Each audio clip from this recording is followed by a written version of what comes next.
Conference किसके लिए रखे और क्या मामला है प्रेस कॉन्फ्रेंस? देखिए, प्रेस कॉन्फ्रेंस हम तब रखते हैं जब हमें समाज को किसी चीज़ का मैसेज देना होता है। तो आज की भी ये प्रेस कॉन्फ्रेंस जो है ये किसी इम्पॉर्टेंट मुद्दे पे है।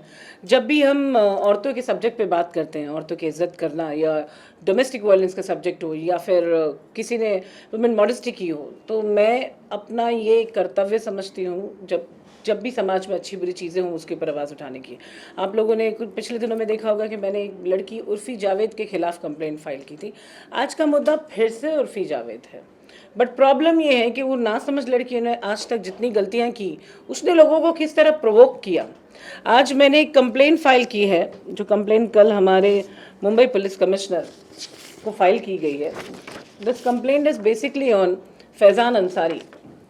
फैज़ान अंसारी नाम का बॉलीवुड से एक बंदा जो किसी एक टीवी शो में आने वाले हैं ये, तो इन्होंने एक केक बनाया, केक के ऊपर अंडरगारमेंट्स लगाई और उर्फ़ी जावेद का फ़ोटो रख के वो अंडरगारमेंट्स को इन्होंने सीजर से कट किया। मैं चाहती हूँ वो वीडियो का एक बार क्लिप बताएं, रखो यहाँ। इस तरीके की चीज़ें अगर हम देश में अलाउ करेंगे, तो एक बंदे को अगर हमने माफ़ किया तो इस तरह की गलती दूसरे और लोग करेंगे।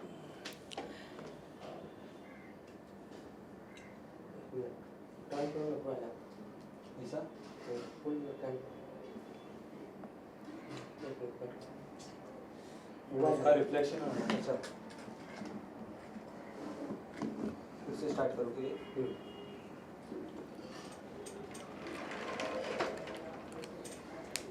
ये कंप्लेंट फाइल करने का रीज़न ये है, वुमेन मॉडेस्टी आज फिर की गई।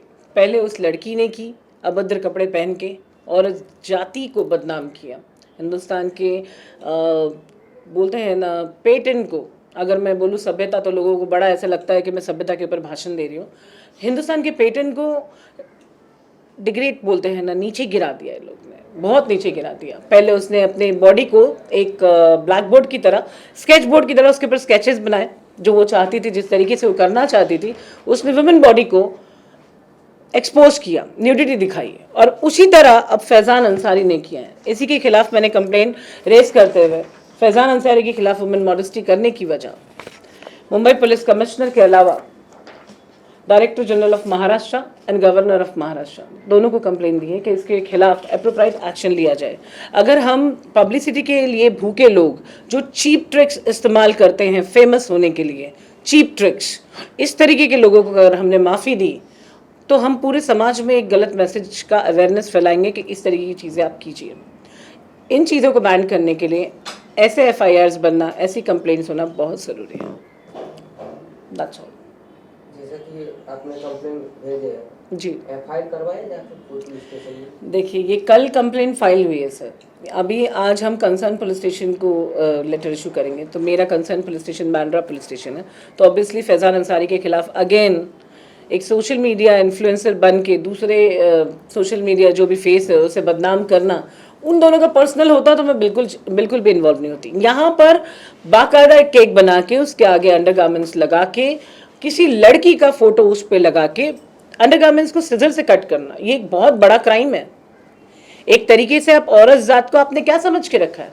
आप अपनी पब्लिसिटी हासिल करने के लिए कुछ भी चीप ट्रिक्स इस्तेमाल कर सकते हैं। इसके ऊपर संविधान को एक्शन लेना चाहिए, ये मेरी मांग है।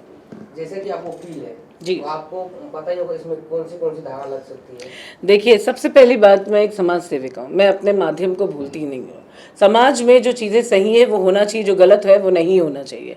वकालत पढ़ना ये मेरा शौक़ है, ठीक है, वकालत करना मेरा शौक़ नहीं है। समाज की गंदगी साफ़ करना मेरा शौक़ है, ठीक है। इस पर सबसे पहले जो मैंने फाइल किया है वो मैं क्लेम करती हूँ इस चीज़ पे कि वुमेन मॉडेस्टी 354 का एक्ट इस बंदे के ऊपर लगना चाहिए कि वुमेन मॉडेस्टी किसी औरत को गलत तरीके से पोर्ट्रे करना या उसकी बॉडी के पार्ट को एक्सपोज करना या फिर उसको इंटेंटली सेक्सुअल एक्ट के लिए फोर्स करना, ऐसे शब्दों का प्रयोग करने पे 354 एक्ट जो है वो लागू होता है, वो इस बंदे पे भी होता है।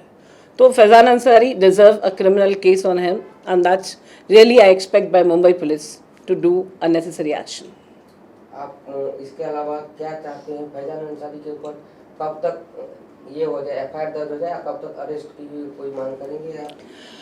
सर देखिए, ऐसा है, मैंने मेरा काम किया है, बाकी का काम पुलिस को करने दें। सारे काम मैं करूँगी तो कैसे चलेगा। मैं केस फाइल करना जानती हूँ, एफआईआर बनाना ये मेरी यूएसपी है कि जब कहीं पे कुछ गलत होता है तो उसके खिलाफ आवाज़ उठाते हुए एक्शन लेना और उसके ऊपर first information of report file करना, और सेकंड की जो रिपोर्ट होती है वो पुलिस ऑफिसर्स खुद फाइल करते हैं जो उनकी इन्वेस्टिगेशन कहती है। तो ये फैज़ान ने क्यों किया, क्या मोटिव था, इसके पीछे कौन सी कॉन्स्पिरेसी है, क्या कंट्रोवर्शियल स्टोरी है, क्यों किया गया ये, क्यों हिंदुस्तान में इतनी चीप ट्रिक्स इस्तेमाल की जा रही है पब्लिसिटी पाने के लिए और फेमस होने के लिए, इन चीज़ों का जवाब जो है मुंबई पुलिस को हासिल करना चाहिए ताकि वो समाज को इसका मैसेज दे पाए कि what is the motive behind. जैसा कि आपने उर्फी जावेद पे भी कंप्लेन किया था जी, उसका अभी तक कोई निर्णय नहीं है। देखिए उर्फी जावेद पे हमने जो वुमेन मॉडेस्टी फाइल की, तो जैसे हम फाइल करते हैं वुमेन मॉडेस्टी, वो जाकर पुलिस स्टेशन में ये जवाब देगी कि मेरी मर्जी है मैं इसे वेयर करूं। अब पुलिस इंटरेस्टेड नहीं है केस फाइल करने पे, तो हमने उसके ऊपर आरटीआई फाइल किया है। और जहां तक उस लड़की ने जो मुझे गाली दी थी उसके खिलाफ मैं डिफेमेशन का case honourable Bandra metropolitan court में मैंने फाइल कर चुकी हूँ, which is against 2 CR। 2 crore रुपए का मैंने मानहानि का दवा उस बंदी पे किया है। सी, उर्फी का और मेरा सब्जेक्ट इज कम्प्लीटली डिफरेंट। उसका इस प्रेस कॉन्फ्रेंस, इस कंप्लेन से कुछ लेना देना नहीं है। उसने जो की वो बददिमाग लड़की है, उसे अभी दिमाग नहीं है, उसे अकल आने में वक्त लगेगा। जब अकल आएगी तो उसे समझ में आएगा उसने क्या सही किया क्या गलत किया।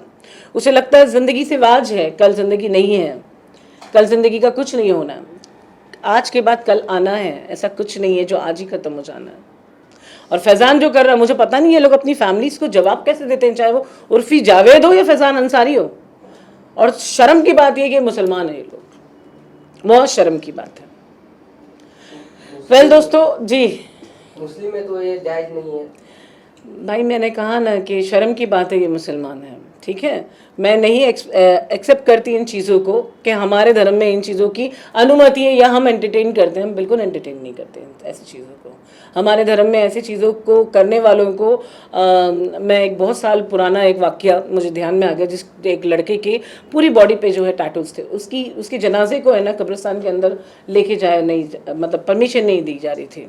क्यों? क्योंकि उसकी पूरी बॉडी पे टैटूज थे और उसने पूरे ज़िंदगी उसने इस्लाम के खिलाफ एलिमिनेटी कुछ कहते हैं उसे फॉलो करता था, वैसे हुआ एक्ट करता था। तो उसकी मैयत दफनाने में बहुत प्रॉब्लम हुई है। भाई ये ज़िंदगी यहीं पे ख़त्म होनी है, मर के अल्लाह को मुँह दिखाना है, ठीक है।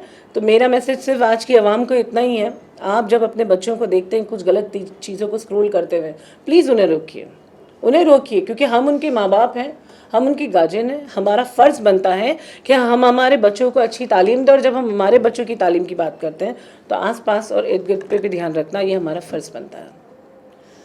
बस विदा चाहते हैं।